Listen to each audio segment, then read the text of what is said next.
mabrur kata Nabi Muhammad itu ada dua. Yang pertama, setelah pulang haji kata-katanya menjadi baik. Dan yang kedua, setelah pulang haji suka ngasih makan orang lain. Ngasih makan orang lain itu harta.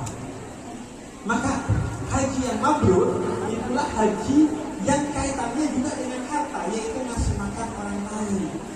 Puncak haji adalah hal-hal yang kaitannya dengan harta, yaitu ngasih makan orang lain. Itu haji. Yang kedua, zakat. Udah jelas bahwa puncak dari diterimanya zakat adalah semakin besar zakat yang kita keluarkan kepada orang lain, sehingga semakin banyak manfaat dari orang-orang yang mendapatkannya. Karena itu dalam Al-Quran dikatakan lan tanalul birra hatta tunfiqu mimma tuhibbun. Kamu tidak akan sampai menjadi orang yang berzakat dengan tingkat kemuliaan yang tinggi hingga kamu menzakatkan sesuatu yang paling besar, yang paling dicintai, yang paling kamu sukai kepada orang lain. Jadi zakat itu yang terbaik adalah sesuatu yang paling kita cintai, yang bisa kita zakatkan. Jangan saya dengar Habib pernah bilang zakat terbaik adalah yang paling saya cintai. Yang paling saya cintai itu suami. Yang bisa dizakatkan. Artinya apa? Puncak dari zakat itu adalah barang yang paling mewah, paling mahal, paling besar, paling kita cintai. Begitu kata Al-Quran. Artinya lagi-lagi zakat itu kaitannya dengan apa? Dengan harta yang besar. Dua lagi, puasa dan sholat. Kelihatannya sepintas tidak ada kaitannya dengan harta,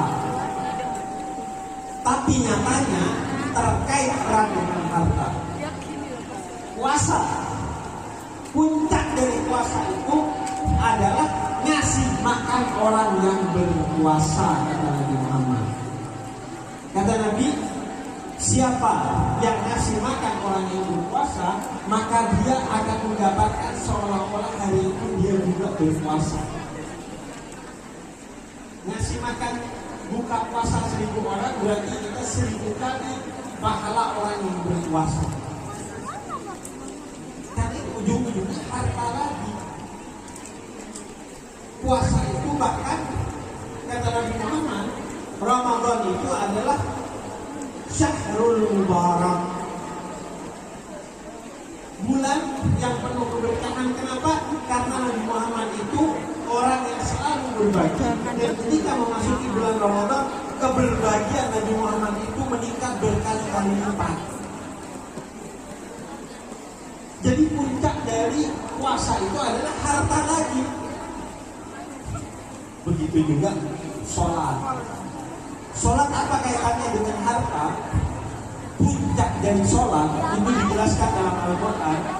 Seorang yang dipuji sholatnya oleh Al-Quran adalah mereka yang ruku sedangkan tangannya menjulurkan agar cincinnya diambil oleh orang yang meminta-minta di luar masjid ketika orang itu sedang sholat.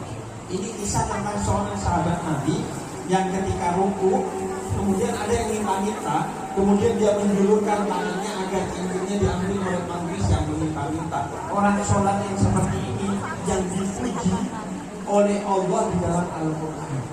Artinya apa? Puncak dari sholat adalah berbagi dengan harta kepada orang lain. Karena itu kita sebagai seorang muslim itu dididik untuk sebisa mungkin menjadi seorang yang kaya. Bukan kalau orang miskin. Kalau orang Islam itu harus miskin itu. Enggak. Orang Islam itu sebisa mungkin itu wajib kaya.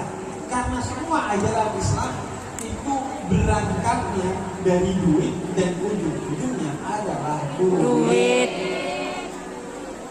Jadi insya Allah nanti di sini dengan keberkahan bekerja di sini sambil mengaji di sini jadi orang kaya. Amin.